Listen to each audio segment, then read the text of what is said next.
in this country, hovering between 30 to 35%. Whereas our competitors coming from China, India, Lebanon, UK, whatever they're coming from, come with a loan with interest between 3 to 5%. How are we going to compete with them? That is why you see that Ghanaian entrepreneurs are only doing the small scale businesses. And the large scale businesses you find in this country are owned by foreigners because they get cheaper loans, come in and invest, and their cost of production is cheaper than us because of high interest rate that we took. So one of the challenges is the loan that we keep is so expensive that it's not been easy for anybody. Another problem we have in this country is culture. Our culture impedes progress. And if you have the same culture in your organization, it impedes the progress of the organization. Why? Here in Ghana, if somebody steals from my company and I fire him, you have Reverend Minister coming to beg, politicians like my colleagues calling me, you have your relatives, your uncle, your father, your grandfather, all of them coming to you to plead with you. Meanwhile, elsewhere in the developed countries, when you are fired, you are fired. Nobody comes to beg for you. Then again, here, when you are fired, you can go to your mother's house, can go to your father's house, and at least you will eat. In the developed countries, you have to pay your rent. Even if you are staying with your mother, you pay rent. You have to buy food.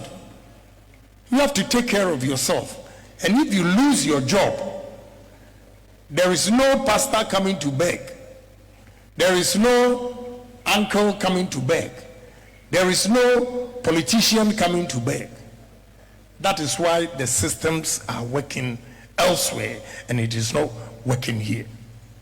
So if you want to succeed, I tell you the truth, even your own family, don't employ them. Let them stay home. Don't employ your own family. Let them stay home. When you make the money, you take good care of them. That they'll say, oh, Uncle Ken, well, you're nice. But if you give to it,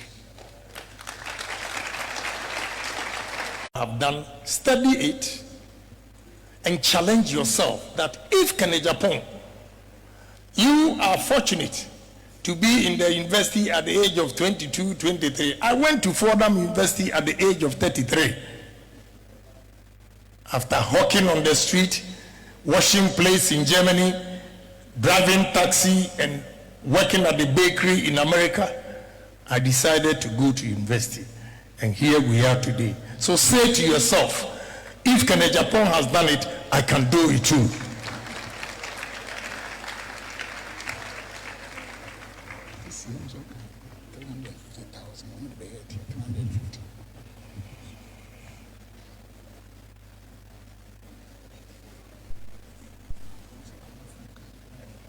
I said it's 350. Sorry, I said 350,000. I said 350. After the 7,000, I've added 350 today, this year. Now, let's talk about leadership. Enough of the entrepreneurs. Leadership. A young man looked at me. The young man who was here reciting his poem looked at me and said, focus. It is one of the visions or qualities of leadership. The first one is vision. Again, you get it in entrepreneurship. Second is quality. Third, integrity. Fourth, foresight. Fifth, humility. Sixth, focus. And third, cooperation. Let's take it one by one. To be a leader, you need to have a vision.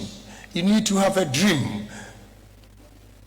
Say to yourself that I am going to make sure in the next 10, 20 years, I'll put Ghana on a different map for the whole world to see that we are created by God just like others.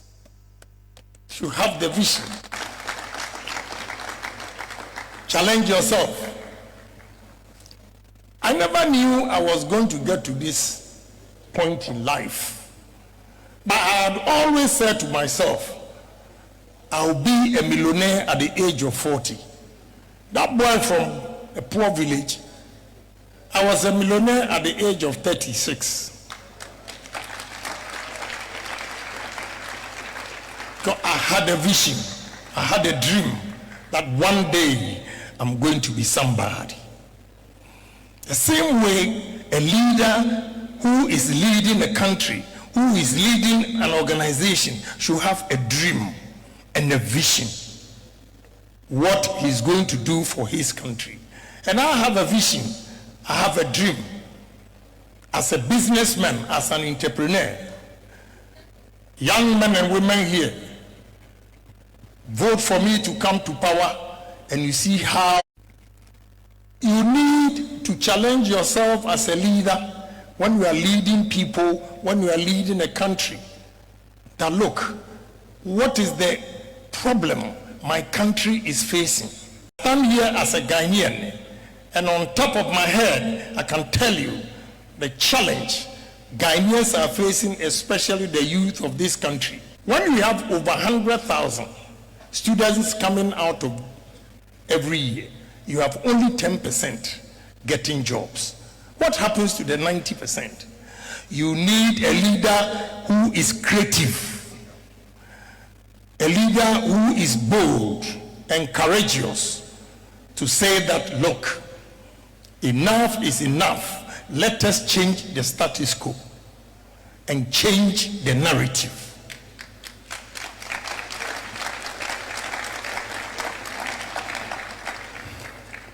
If we do that, Ghana will see the glory during the independence time again in this country. So we need to be courageous. A visionary leader, a courageous leader who doesn't have integrity will not be able to achieve anything. So integrity is the most admirable of all the 7 qualities of a leader. If your people believe in you that Kenagyapong is honest, he's credible, he will do it for us without taking bribes, you will get every citizen of this country to come on board. So without integrity, any leader who comes with force, pushing people here and there to accept his beliefs, will never work. So integrity is key. Then a foresight. You should have a foresight that this is the level I want to take this country to. A man with a foresight is able to study the market or the conditions of his own country and say that, and make a projection that in the next 5 years, this is how far I want to go with my country's economy. This is how far I want to create job opportunities for my youth. I believe in you. If not the youth that invited me, probably I would have been in America, because today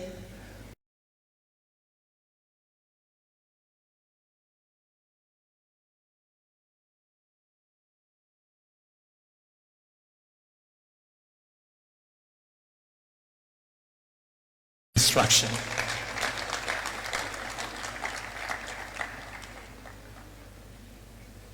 So we're going to do it. The last one of the 7 is cooperation.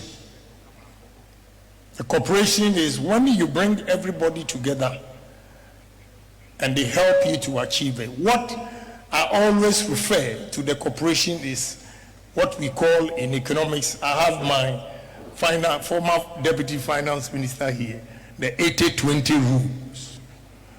The 80-20 rules is simply put, 20% of your workers who believe in your ideologies and work with you can give 80% of the company's results. That is what we call 80-20. So we are going to use cooperation to bring everybody on board in terms of development. And we can do it. Let's say to ourselves that yes, we can. Yes, we can. That's the only way we can change this country. We need the cooperation of everybody. Move this country to a level where if 100,000 students come out of college, at least you have 80% of the 100,000 working.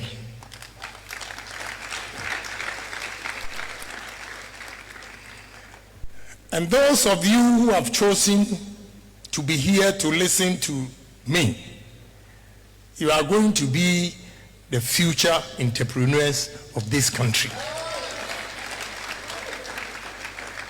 But today, you had a choice. You had a choice to stay in the classroom.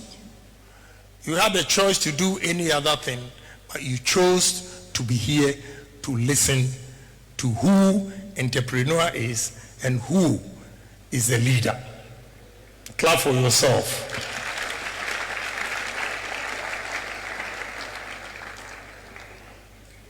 So this afternoon, what we have learned, most of them, you don't get it in the classroom. It comes from personal experience. So I share this personal experience with you and give you confidence that each and every one here should take his destiny into his own hands and say that sky is the limit. Don't be complacent. Don't be a myopic thinker.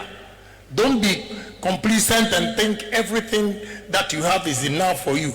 Strive hard and make more money, create more businesses.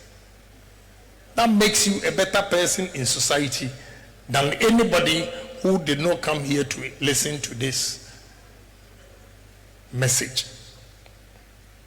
So young men, young women present here, I want to take this opportunity to thank you for giving me opportunity to share these few ideas with you.